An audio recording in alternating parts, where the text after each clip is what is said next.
ทักทายสบายดีและสวัสดีจ้าพี่ทุกคนทางฝั่งไทยหรือฝั่งลาวหรือว่าต่างประเทศเนาะมื้อนี้มาพบกับสองน้องเอิ้นสาวลาวคือเก่ามาพบกับตอนเช้าเนาะสบายดียามเช้าเด้อทุกคนมื้อนี้สิมาเฮ็ดกันกินคือเก่าเนาะเฮ็ดเป็นชิ้นหมูมื้อนี้ขัวชิ้นหมูอ้ายเพิ่นซื้อมาแต่ตลาดนี่อันคือชิ้นหมูประมาณโลนึง2 โลนี่โลโล70หรือ90นี่หมูโล90,000เนาะเกือบฮอดแสนสิมาล้างผักบัวไว้ใส่หัวหมู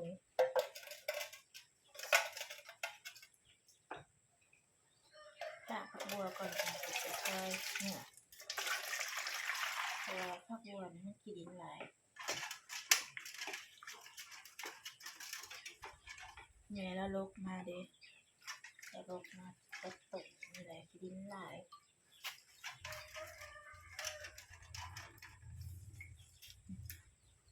ให้กินยามเช้า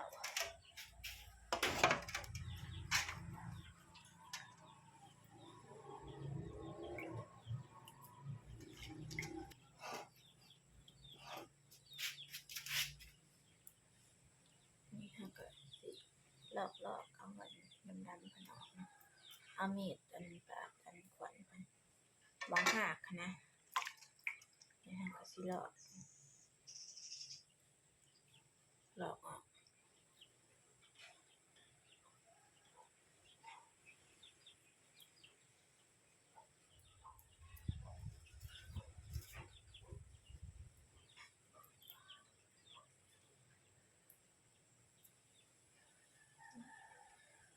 ก็สิประมาณนี้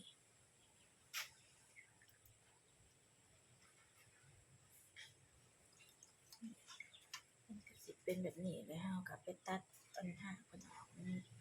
แล้วเฮาก็ลอกอันที่เป็นดำๆออกลอกออก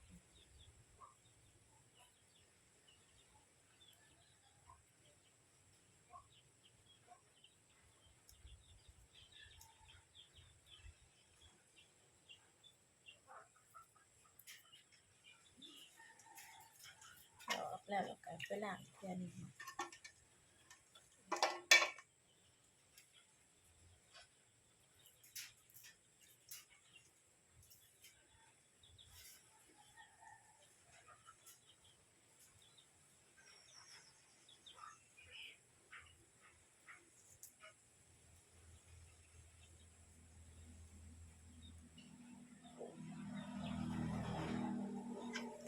นี่ล้างแล้วทุกคน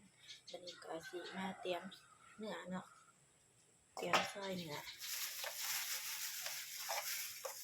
นี่ก็สิประมาณนี้มันอยากติดกันนางแน่ติดกระดูกแน่เนาะ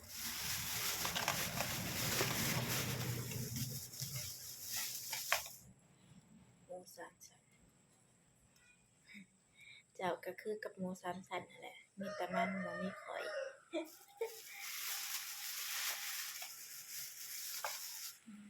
มีแต่ตอนยังไงเฮ็ดอัน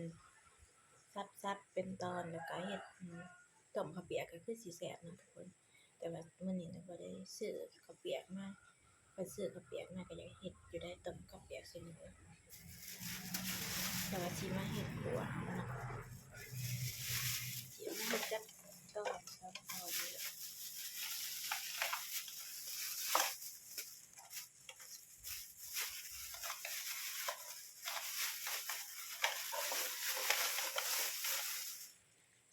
เพิ่นอันซับมาให้เนาะ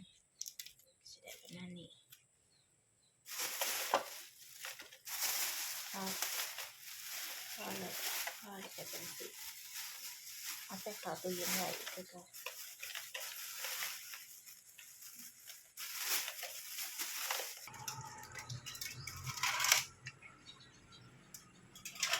บัดนี้ก็สิมาอันซับเนื้อซอยเนื้อแล้วก็เอามีดซอย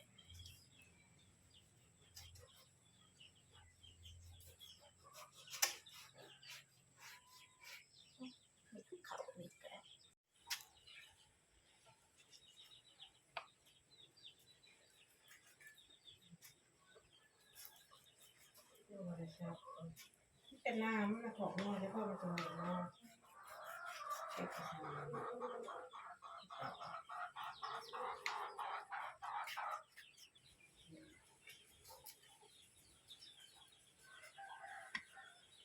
ขัวใส่หม้อ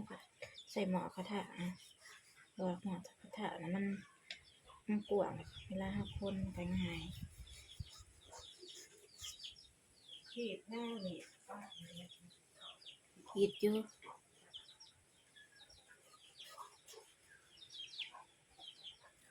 แม่เราไปหาคนนานพักแล้วจิปลูกพักบัวห้องกันมาเอิ้นก็เลยได้มาเฮ็ดอยู่นะอีแม่เราอยากมันสวนเราอยากปลูกพักหาคนนานคนหยังพักบัวในบ่องอันคูนดิน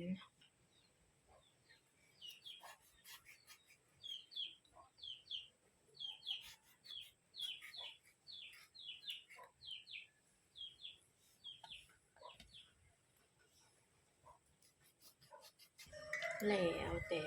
สีดนะเพราะมันเป็นสีดติดกระดูกอันนี้สิเป็นตัวกระดูกเพิ่นผ่าซะ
แล้วไปแล้วทุกคนบัดนี้ก็สิอันน่ะซับแล้วก็สิมาซอยผักใส่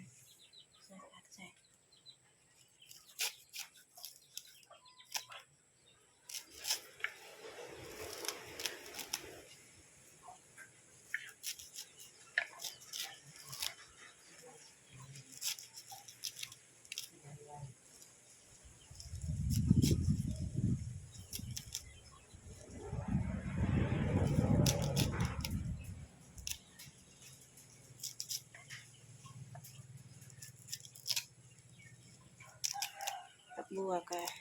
เก็บมาเทิงก็เตรียมหมดเลยหนาเข้าตู้เย็นเหลือง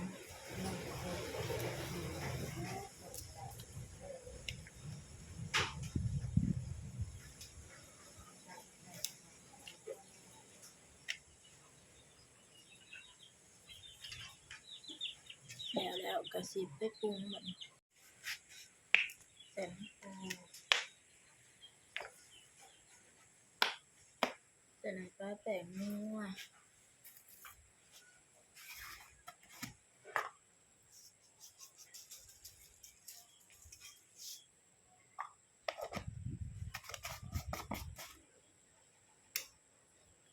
ใส่ส้มก็สิเป็นมะขาม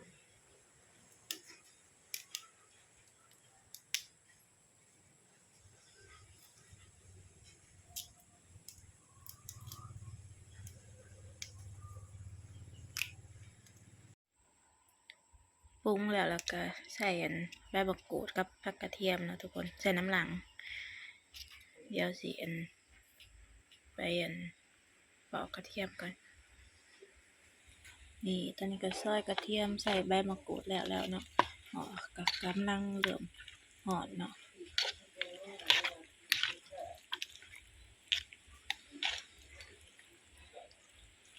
เฮ็ดกินเช้าเฮ็ดกินยามมื้อเช้าพามาปิดไปก่อนเพราะว่าให้มันปิดมันปิดไว้มันสิฮ้อนไว้จะเฮ็ดหยังแม่บงพะวานวงพะวานพะวานหาตอนนี้อีแม่เราสิไปปงพะวานเพราะว่าอีแม่เราปงพะวานเห็นงัวแล้วเราเพิ่นปงพะวานให้เจ้าแม่ธรณีเนาะอีแม่เว้าเป็นพิธีชีวิตของแต่โบราณมาเนาะอีแม่เพิ่นก็เฮ็ดคุปีออกมานอกแล้วก็ลมทุกคนหนาวเห็นงัวแล้วเพิ่นว่าสิปงพะวานเพิ่นอีแม่เราเก็บใบตองไว้ห้องทำข้าวกับโรยน้ำตาลเนาะเลยเอิ้นว่าปงพะวาน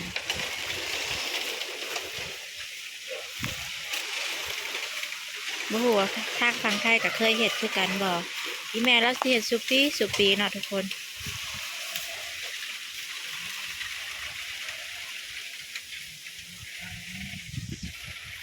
ปงพะวานให้เจ้าแม่ธรณีสิมีข้าวแล้วก็โรยใส่น้ำตาลเนาะมีสี่ผ้า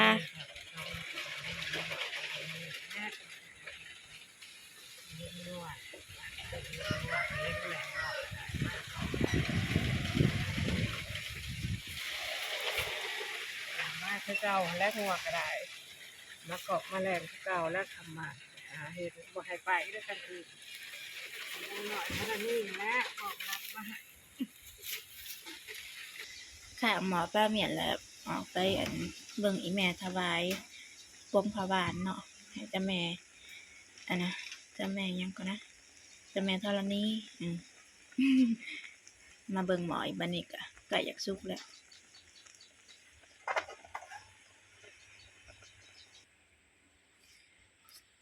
มาแต่เบิ่งอีแม่ปงพะวานแล้วก็มาใส่น้ำตาลเติมอีกอีแม่บอกให้ใส่น้ำตาลอันนี้สิเอิ้นว่าขัวหมูเด้อทุกคนเฮ็ดเมนูขัวหมูกินข้าวเช้ามื้อนี้วิธีเฮ็ดปงพะวานน่ะสิเฮ็ดปีละ2เทื่อนะทุกคนก่อนสิลงนาเฮาก็ปงอีกเทื่อนึงแล้วข้าวแล้วน้ำก็ปงอีกเทื่อนึงคืออีแม่เฮ็ดคือมื้อนี้เนาะได้ฮอดยามปล่อยงัวแล้วเพิ่นก็ปงอีกเทื่อนึงบ่ฮู้ว่าทางฝั่งไทยก็เคยเฮ็ดหรือบ่เพราะว่าอีแม่เราสิเฮ็ดคุปีแต่ข้าวแต่พ่อแต่แม่เพิ่นพาเฮ็ดเพิ่นก็เฮ็ดมาเลยชิมก่อนโอเคแล้วสุกแล้วบัดนี้ก็สิไปปงแล้วก็สิตักไปกินเนาะแต่งพาเขาเอาไปกินลงไปก้นในตู้นี่คนละมันก้นไม่ได้นี่ก้นไม่ได้แม่สิไปหาคนนั้นพักเพิ่นก็ตักมากินหิวข้าวแล้วเพิ่นข้าวไปปลูกผักกินก่อนไปก้นน้ำสะตูนอยู่หน้าแล้วพวกแม่ซอยมาเด้อทุกคนกินข้าวสารกันเด้อมีแกงมาหนักนั่นเนาะ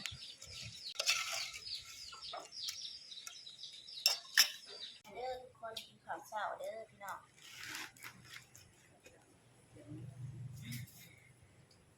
ข้าวเช้าข้าวสวยอยากได้เฮ็ดกินแล้วไว้ก็กินข้าวไว้เฮ็ดกินสะก็กินข้าวสะ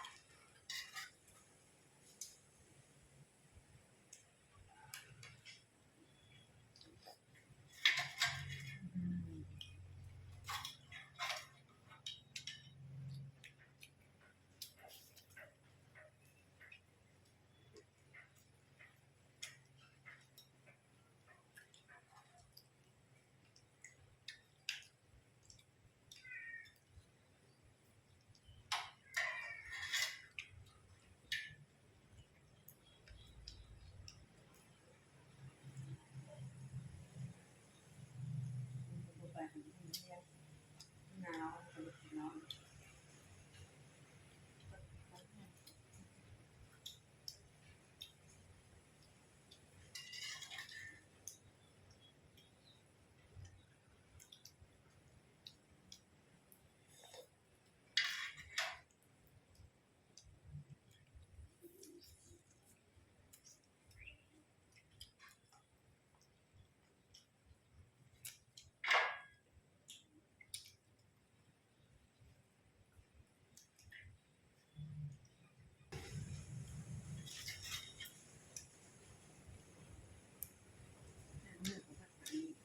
ตัวไปกินข้าวกันเด้อ